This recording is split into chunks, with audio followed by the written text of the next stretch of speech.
Olá, pessoal. Sou a professora Marta e vou dar continuidade à disciplina de Relações Humanas e Ética. Hoje vamos falar de um assunto que trabalha todo o nosso pessoal e o nosso profissional, que é o relacionamento interpessoal no ambiente de trabalho. Quando eu falo relacionamento interpessoal no ambiente de trabalho, o que é que pensamos? O que é que você pensa? Relacionamento interpessoal e ambiente de trabalho. Então, de que forma eu me relaciono no meu trabalho? Então, vamos aprender passo a passo como melhorar o meu relacionamento no meu ambiente de trabalho. E, para isso, vamos começar falando sobre o conceito de relacionamento interpessoal. É um conceito do âmbito da sociologia e psicologia, que significam a relação entre duas ou mais pessoas.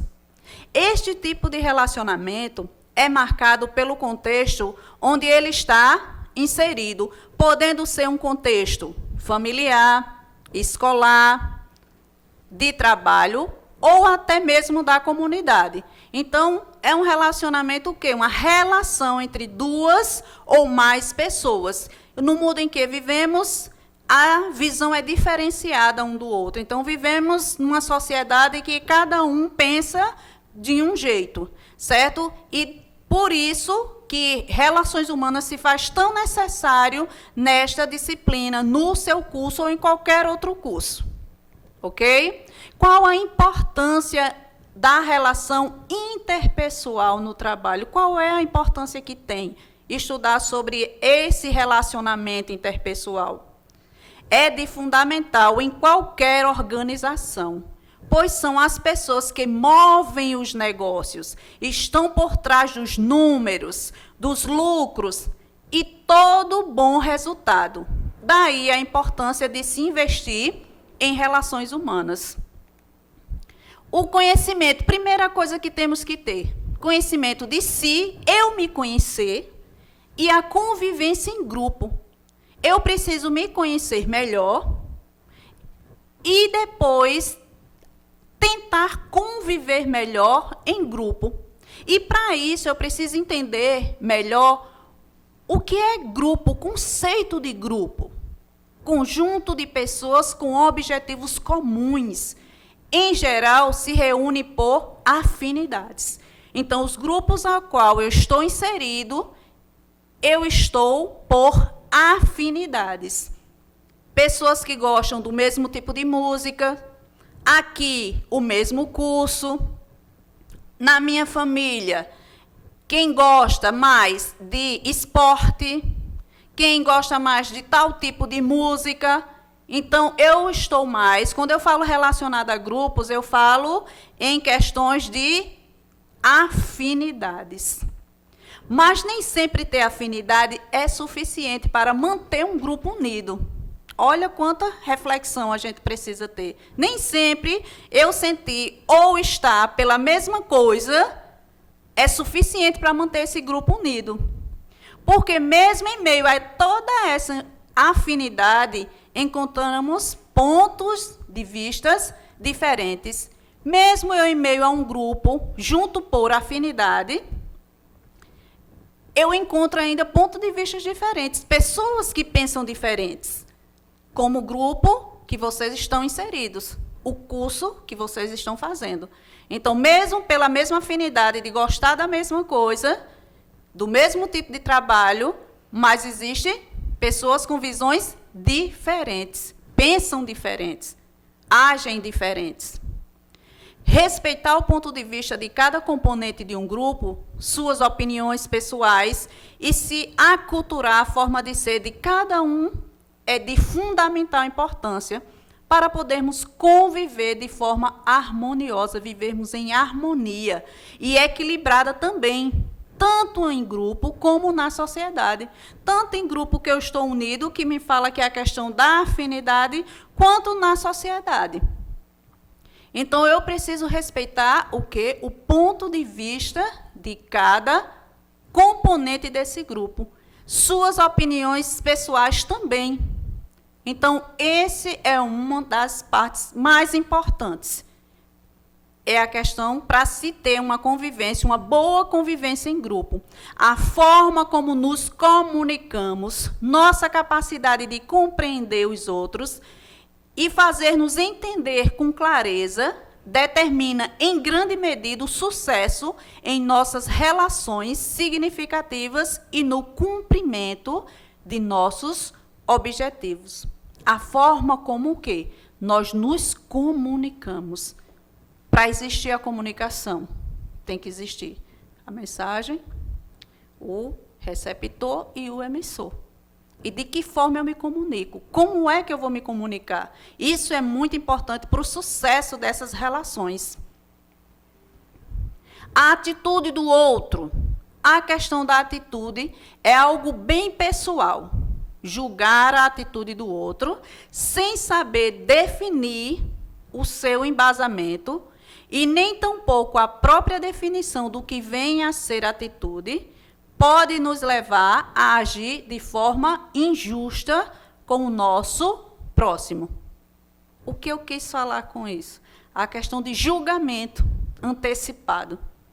Vimos uma pessoa e logo julgamos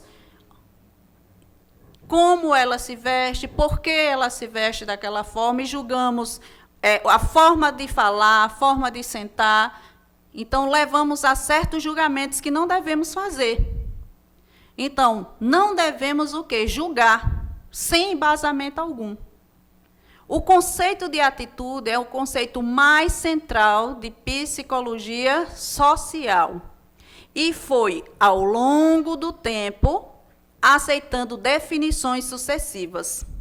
Porém, há que distinguir a noção comum e o conceito científico de atitude. Então, vamos entender melhor o conceito atitude. Como noção, a atitude significa, prestem atenção, um ato, uma postura do corpo ou o sentido de um propósito. Então, é muito mais complexo a palavra atitude. Certo? Significa o quê? Um ato, uma postura do corpo ou o sentido de um propósito, alguma coisa que eu queira relacionar. Mas como conceito, a atitude representa um esquema mental que efetua a mediação entre o pensamento e o comportamento, não podendo ser observável. Então, a atitude enquanto noção, como noção, significa um ato, uma postura do meu corpo ou o sentido de um propósito. Já como conceito científico, é a atitude que representa um esquema mental, que efetua a mediação entre o pensamento e o comportamento, não podendo ser observável. Vamos aos problemas de relações humanas no ambiente de trabalho. Atualmente, todos os setores da vida exigem trabalho em grupo, que é o mais difícil. Trabalhar em grupo. Pessoas com pensamentos diferenciados, visão diferenciada. O homem já não pode trabalhar sozinho. A divisão do trabalho, cada vez maior, torna o dia a dia da empresa mais dependente do grupo e dos indivíduos que a compõem. Então, a divisão do trabalho, certo? Torna cada vez maior a empresa dependente de grupos, dos indivíduos que compõem esse grupo. Para se chegar à solução dos problemas de relações humanas, foi preciso fazer experiências como a de Elton Mayo, que ligou a produtividade à satisfação dos trabalhadores, mudando o ambiente de trabalho e conhecendo cada indivíduo. O que mostrou que o indivíduo não pode ser tratado de forma isolada, mas sim como um grupo. O indivíduo jamais pode ser tratado sozinho, mas sim como ele age em grupo. Os problemas psicológicos na empresa. Aí, aquele texto que, se a gente começar, vocês concluem. Atire a primeira pedra, aquele que nunca acordou sem vontade de ir trabalhar. E até mesmo sem interesse em continuar no seu emprego. Isso advém de problemas psicológicos adquiridos na empresa. Vez por outra, a tristeza pode atingir os funcionários. Pode ou não pode? A tristeza, a angústia, a revolta. Atrás dessa tristeza, vários fatores podem ser a consequência desta maneira de ser e de estar dentro do ambiente laboral. Quanto à sua empresa, poderia ganhar em termos de produtividade se os seus colaboradores estivessem bem consigo mesmos. Então, se todos os colaboradores que fazem parte de determinada empresa estivessem bem consigo mesmos, quanta mudança na produtividade, na produção, independente de que empresa você faz parte. Porque você começa, problema psicológico, você começa com aquela tristeza e pode agravar para outro tipo de transtorno. Para uma síndrome do pânico, ansiedade, enfim. São problemas psicológicos que você pode estar, sim, dependendo de como você esteja no seu ambiente de trabalho. Isso influencia bastante. Muitas vezes, não nos damos conta de quantas faltas ao trabalho, acidentes de trabalho, baixa produtividade os colaboradores têm, por estarem com alguns conflitos mal resolvidos. Como? Vou citar para vocês alguns conflitos mal resolvidos. Frustração. O que é essa frustração? Resultante de um conteúdo inadequado às potencialidades e necessidades do indivíduo. Um resultado que você não queria, e aí você se frustrou. Insatisfação, resultante do confronto com as esferas das aspirações de motivação ou de desejos. Aquilo não te motiva mais. Estou insatisfeito com determinada área do meu trabalho. Angústia, resultante de um conflito psíquico, isto é, de uma contradição entre dois impulsos inconciliáveis. Agressividade, gerada pelas relações no trabalho, isto é, uma hierarquia, chefia, supervisão e até mesmo os colegas de trabalho. Tais problemas só vão poder ser resolvidos com a implantação de uma política de relações humanas mais voltadas para o conforto e o bem-estar do trabalhador.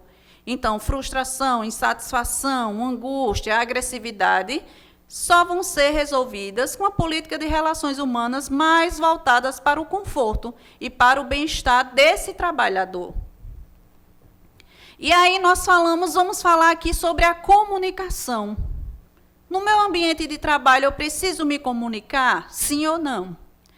E aí pensem, o que é comunicação? Por que eu preciso me comunicar?